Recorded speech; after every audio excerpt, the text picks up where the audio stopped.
Love him or hate him, such a fascinating character he is. Wonderful for a case study, Mr. Donald Trump. अगर हम आज उनके signature पे बात करें तो अगर आप उनकी हैंडराइटिंग एंड सिग्नेचर देखेंगे तो देखेंगे it's a full of arcade and angle formation signature, which means कि यहाँ पे कहीं ना कहीं पे he is a sharp person, no doubt, intelligent person. He knows where and what to say. Yes, I am saying this, but because of his date of birth, he has multiple of foes, which makes him restless, anxiety, and lot of decision making, I'll say, goes wrong in his case. He is misunderstood also number of times by people, and his actions are also such that he will be misunderstood.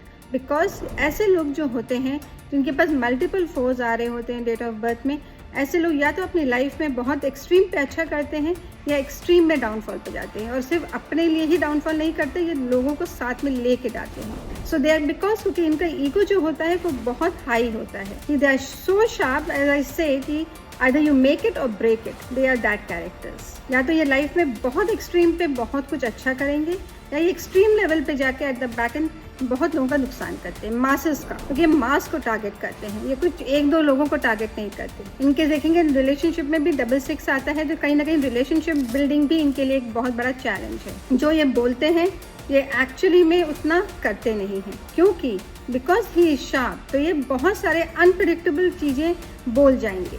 यहाँ पे आप देखेंगे बहुत बार क्या होगा कि ये जो है कभी टैरिफ लगाएंगे, टैरिफ हटाएंगे, कभी इस कंट्री से फ्रेंडशिप करेंगे, कभी दूसरी कंट्री से करेंगे. जहाँ पे इनको अपना ईगो जस्टिफाई करना है और जहाँ पे इनका ईगो जस्टिफाई होता है वहाँ तक ये ठीक रहते हैं. ये दिखाते हैं कि हम मासेस के लिए काम कर रहे हैं, मासेस के फेवर में काम कर रहे हैं, पर एक्चुअली ऐसा नहीं होता. नाउ इफ यू सी, इन्होंने इंडिया पे जो टैरिफ लगा दी, now what will happen is कि इससे इंडिया का, मैं कहती हूँ हमेशा, ब्लेसिंग इन डिस्गाइज. यहाँ पे इंडिया को बहुत फायदा होगा. आज आपको जरूर लग रहा होगा कि ऐसा इन्होंने किया करके इंडिया का नुकसान होने वाला है, कि नहीं, ओवरऑल नहीं होगा.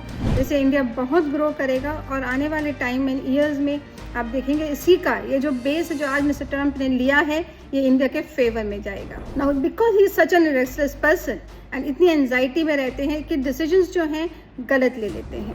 नाउ अगेन इफ आई से, क्योंकि he has a controlling power. इनका सिग्नेचर अगर आप देखेंगे तो full of angles and arcade से बड़ा है. जो डी है वो एकदम स्क्वीज्ड है, यानी कि एकदम, आप अगर जानते नहीं है कि इनका नाम डोनाल्ड ट्रंप है तो आप उस सिग्नेचर से मेकआउट नहीं कर सकते. ऐसे लोग बहुत कुछ पब्लिक इमेज जो है अपनी, वो उसके बारे में कंसर्न नहीं होते, बहुत कुछ छुपा के चलते हैं, क्योंकि एलिजिबिलिटी इतनी ज़्यादा है सिग्नेचर में, क्योंकि छुपाने की टेंडेंसी इतनी ज़्यादा है. नंबर 4 जो है इनके डेट ऑफ बर्थ में नंबर ऑफ टाइम्स रिपीट होता है, जो हैंड इन हैंड जाता है. तो ऐसे लोग फायरी एलिमेंट के बहुत होते हैं, तो गुस्सा इनके नाक पे रहता है. हमेशा कोई भी चीज़ जो है वो अपने ईगो पे ले लेते हैं, which is not good for the country when you are acting as a leader. क्योंकि आपको हमेशा एज अ लीडर दूसरों के बारे में ज़्यादा सोचना है, अपने मासेस के बारे में, अपनी कंट्रीमैन के बारे में पहले सोचना है. वो एक अच्छा लीडर होता है, but unfortunately he has proved himself not to be a good leader.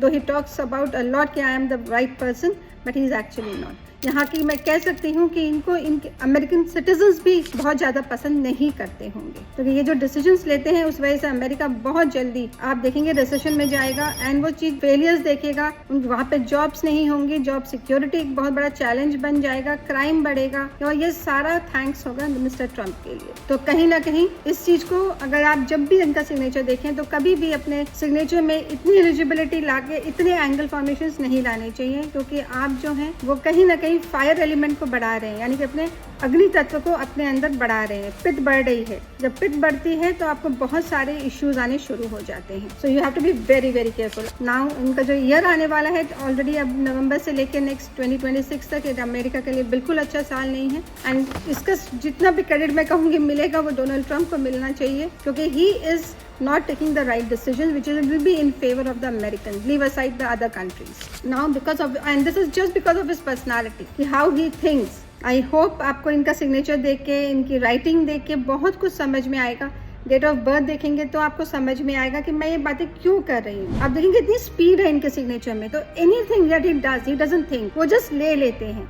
Just decision, कोई भी डिसीजन होगा ना वो जस्ट ले लेंगे और उसके रिपरकशंस क्या होंगे वो बाद में सोचेंगे. So this is not a good formation in a signature. I hope you like the video and if you like it, do share it people whom you think will be helpful. At the same time, I will say in case you are making this kind of a signature, please be careful. The pressure he has put in it, the anger he has, the health issues he will go through, is lot of challenges in his signature. Thank you, take care.